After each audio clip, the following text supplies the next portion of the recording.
At precisely the wrong moment, your brain invents a shadow that isn't there. Your heart jumps, your muscles tense, you laugh it off a second later. But for that brief instant, fear was real, physical, undeniable. Long before monsters had names or gods had temples, fear was already doing its work. And from fear, humanity built something remarkable, irrational, and strangely comforting: superstition. On this day, like countless days before it, someone somewhere will refuse to walk under a ladder, knock on wood after tempting fate, or hesitate before a black cat crosses their path. Not because logic demands it, but because something older than logic whispers, just in case. Fear begins as a survival tool. Deep in the brain sits the amygdala, an ancient alarm system that evolved long before language, law, or reason. It does not ask questions. It does not wait for evidence. It reacts. A rustle in the grass could be wind, or a predator. Those who paused to debate did not pass on their genes. Those who ran survived. Modern humans inherited that same circuitry, but our threats changed faster than our biology could keep up. The result is a mind exquisitely sensitive to danger, even when danger no longer exists. This is where superstition quietly enters. When early humans faced storms, disease, famine, and death without explanation, the world felt hostile and unpredictable. But the mind despises randomness. Psychologists call it pattern-seeking behavior. We are wired to connect dots even when the dots are imaginary.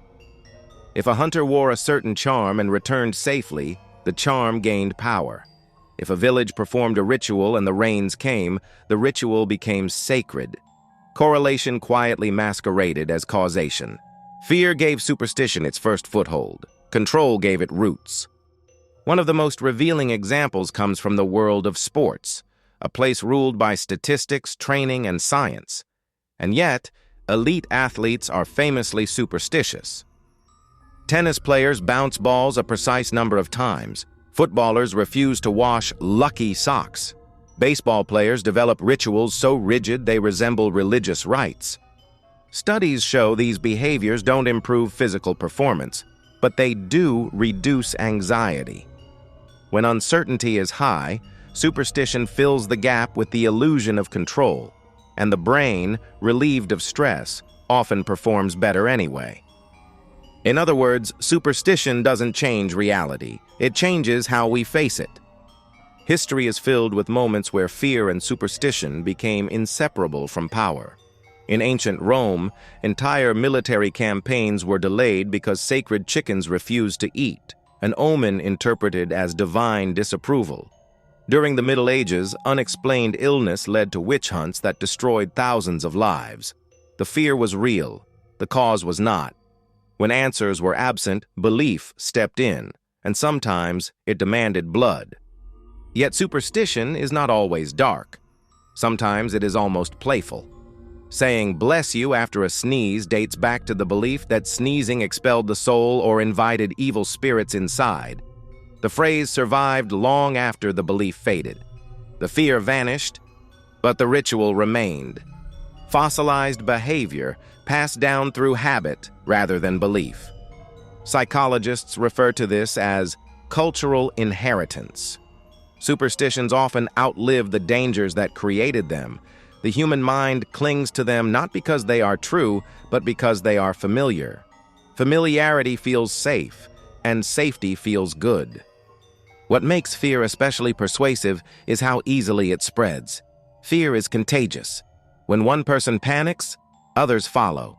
Evolution favored groups that reacted together.